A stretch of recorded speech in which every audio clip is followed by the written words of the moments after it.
दोस्तों welcome back Jujutsu Kaisen season 2 के एक नए एपिसोड में। और आज हम एपिसोड नंबर 20 देखेंगे। तो जल्दी से अपनी सीट बेल्ट्स बांध लीजिए और शुरू करते हैं बिना किसी देरी के। एपिसोड की शुरुआत एक फ्लैशबैक से होती है जिसमें नोबारा के हाथ से कॉफी एक शर्ट पे गिर जाती है। ये शर्ट और किसी की नहीं बल्कि गोजो की थी। नोबारा सारा इल्जाम इजिची पे डालती है लेकिन मेगुमी और इतादोरी इससे इनकार कर देते हैं। ये शर्ट साफ करने की कोशिश करते हैं लेकिन वो और गंदी हो जाती है। मेगुमी उस शर्ट की प्राइस देखता है जो कि 2.5 लाख येन थी। नोबारा उन दोनों को 80,000 येन देने का कहती है और खुद वो 90,000 येन देगी। इतने में वहाँ गोजो आ जाता है जिसे अपनी शर्ट चाहिए थी, लेकिन नोबारा और इतादोरी शर्ट मेगुमी के ड्रेस में छुपा देते हैं। जो देख उनकी हंसी रुकती नहीं और वो फूट फूट कर हंसते हैं। इस खुशनुमा पल के बाद इतादोरी को नोबारा की लाश देखनी पड़ती है। इतादोरी के दिमाग में नानामी और नोबारा चल रहे थे। माहितो भागते हुए आकर ब्लैक फ्लैश से इतादोरी पर अटैक करता है और बोलता है कि तुम्हें क्या लगा ये कोई कहानी है जिसमें तुम इविल स्पिरिट्स को हराओगे, या तुम्हें ये कीड़े मारने का काम लगा। तुम्हारी हरकतें बहुत बचकानी हैं। ये एक जंग है। तुम मेरे जैसे हो इतादोरी। जैसे मैं बिना कुछ सोचे लोगों को मारता हूँ, तुम बिना कुछ सोचे लोगों को बचाते हो। इतादोरी बिल्कुल भी डिफेंड नहीं कर रहा था। माहितो कहता है कि ये जंग तय करेगी कि कौन अगले 100 सालों तक जिंदा रहेगा। अगर अभी तक तुम ये समझे नहीं तो तुम मुझे किस तरह हराओगे। माहितो इतादोरी से कहता है कि क्या उसने अपने हाथों से मारे कर्सेस को एक बार भी गिना। वैसे ही माहितो भी इंसानों को मारते हुए नहीं गिनता। अब माहितो अपने हाथ को चाकू में ट्रांसफॉर्म कर इतादोरी पे अटैक करता है, लेकिन उसी समय एक ताली की आवाज आती है और वहाँ किसी की एंट्री होती है जो टोडो था। पहले टोडो अपने जूनियर स्टूडेंट निता के साथ गोजो को बचाने गया था, लेकिन तब तक सूडोगेतो प्रिजन रेल्म लेकर चला गया था। टोडो अपना प्लान बदलता है और अब वो अपने साथियों को बचाकर ज्यादा से ज्यादा एनिमीज को मारेंगे। टोडो कहता है कि जल्दी चलो, मेरा भाई आसपास ही होगा। निता सोचता है कि टोडो का भाई कब से आ गया। माहितो टोडो की जगह बदलने की स्पीड से चौंक गया था। निता आकर कहता है कि मैंने नोबारा को हील कर दिया है, लेकिन वो शायद मर गई है, तो अगर उसे कुछ हुआ तो आप मुझे डांटना मत। टोडो बोलता है कि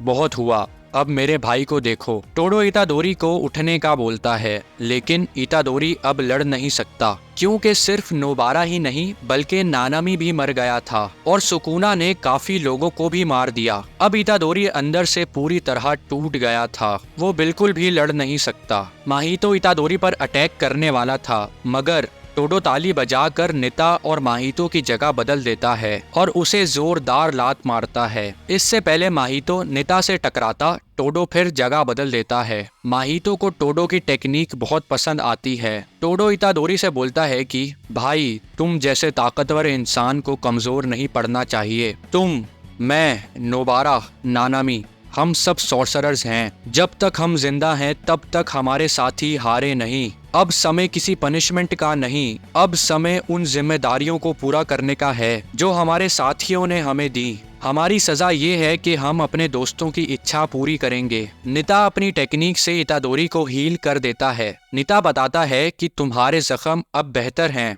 ये ठीक तो नहीं हुए, लेकिन खून बहना रुक गया है। ये बस इन्हीं जख्म के लिए है। आगे होने वाले अटैक से तुम्हें डैमेज होगा क्योंकि मेरी टेक्निक उन पे काम नहीं करेगी। निता सोचता है कि टोडो का छोटा भाई उससे बिल्कुल अलग है। निता ने नोबारा को भी हील कर दिया था, भले ही उसकी सांसें नहीं चल रही, लेकिन 1% चांस है कि वो बच जाए। निता अब नोबारा को लेके चला जाएगा। इधर टोडो और माहितो का सामना होता है जिसमें टोडो अपनी टेक्निक का पूरा इस्तेमाल कर रहा था और माहितो उसे बिल्कुल भी छू नहीं पाता। माहितो समझ गया था कि टोडो बहुत तेज है और वो इतादोरी से फासला बनाकर माहितो से लड़ रहा है, लेकिन माहितो की एक और चाल बाकी थी। जैसा माहितो चाहता था वैसा ही हुआ और इस बार वो पक्का टोडो को हिट करेगा। उसे एक और बार ब्लैक फ्लैश से अटैक करना था। माहितो को अपनी सोल पूरी तरह महसूस हो रही थी, मगर उसी समय इतादोरी भी आ जाता है जो नानामी से माफी मांग रहा था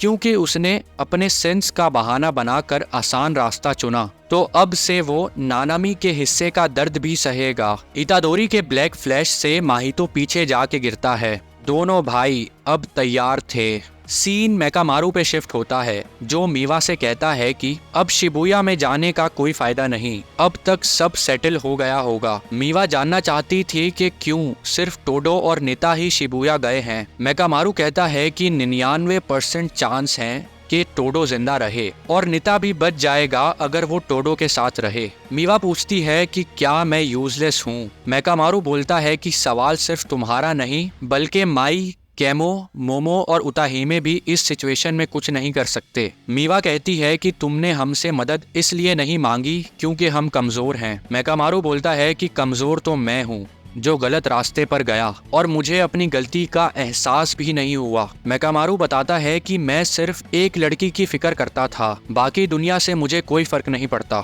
भले ही वो लड़की मुझे ना चाहती हो। ये सुन के मीवा रोने लगती है और अब मेकामारू का टाइम खत्म हो रहा था, तो वो बोलता है कि मीवा खुश रहना, जब तक तुम खुश हो मेरी सारी इच्छाएं पूरी हुई। मीवा को लगा जैसे मेकामारू उसके साथ था। बाकी सॉर्सरर्स भी उस ट्रेन में थे, जिन्हें बिल्कुल अच्छा नहीं लगा कि मेकामारू ने उन्हें इतना यूजलेस समझा। इधर शिबुया में दो भाइयों और माहितो के दरमियान फाइट चल रही थी। ये लड़ते हुए स्टेशन से नीचे आ जाते हैं। माहितो फिर स्प्लिट होके अटैक करता है, लेकिन टोडो की टेक्निक इतादोरी को बचा लेती है। माहितो पूरी कोशिश कर रहा था कि वो इन्हें छू ले। फिर ये एक और अंडरग्राउंड में चले जाते हैं। माहितो देखता है कि टोडो की सोल पूरी स्ट्रेंथ पे है, लेकिन अभी भी वो उसे एक बार छू कर मार सकता है। इतादोरी की सोल बस 10% बची थी और माहितो की 40%, जो इतादोरी के काफी सारे ब्लैक फ्लैश खाने के बाद कम हो गई थी, और ये सब नोबारा की वजह से हुआ। तो अब माहितो सबसे पहले टोडो को मारेगा, क्योंकि उसकी जगह बदलने की एबिलिटी बहुत एनोइंग है। माहितो एक ट्रांसफिगर ट्रेन बनाकर उनके पीछे लगा देता है। इतादोरी टोडो आगे आगे और ट्रेन उनके पीछे। टोडो ताली बजाकर उन दोनों को पटरी से हटा देता है। माहितो अब टोडो के पीछे पड़ गया था और वो दोनों इतादोरी से अलग भी हो गए थे। माहितो पूरी कोशिश करता है टोडो को छूने की, लेकिन टोडो हर बार बच जाता है। माहितो लिफ्ट से ऊपर जाता है तो टोडो और इतादोरी भी उसके पीछे जाते हैं। माहितो इनके सामने था। टोडो एक पत्थर इतादोरी को देता है, जिसे इतादोरी पूरी जान से माहितो की तरफ फेंकता है और टोडो खुद को उस पत्थर से रिप्लेस कर लेता है। टोडो को लग रहा था कि वो पीछे रह गया है, क्योंकि अब माहितो को भी ब्लैक फ्लैश यूज करना आ गया था। इतादोरी भी काफी स्ट्रॉन्ग बन गया था। अब टोडो इन दोनों से पीछे नहीं रह सकता, तो वो एक जोरदार ब्लैक फ्लैश किक माहितो को मारता है। इतनी जानदार किक से भी माहितो को कुछ नहीं होता। ये जितने भी ब्लैक फ्लैश मार लें, अगर वो माहितो की सोल डैमेज नहीं कर सकते तो इनके अटैक्स का कोई फायदा नहीं। और अब ये तीनों अपना 120% पोटेंशियल इस्तेमाल कर रहे थे। फिर माहितो सोल मल्टीप्लिसिटी से ऐसा अटैक करता है जिसमें जगह बदलने का कोई फायदा नहीं। टोडो भी कुछ नहीं कर सकता, जिसका मतलब माहितो अब सीरियस हो गया है। इतादोरी, ये हमारा आखिरी सामना है, तो जी जान से एक दूसरे को कर्स करते हैं। और ये एपिसोड समाप्त होता है। क्या टोडो और इतादोरी माहितो को मार पाएंगे, या नानामी और नोबारा की तरह माहितो टोडो को भी इतादोरी से छीन लेगा? ये हम अगले एपिसोड में जानेंगे। अगला एपिसोड देखने के लिए हमारे चैनल को सब्सक्राइब करना मत भूलिएगा। और टोडो की टेक्निक आपको कैसी लगी कमेंट्स में जरूर बताइएगा। मिलते हैं आपसे एक और नई वीडियो में। Bye bye.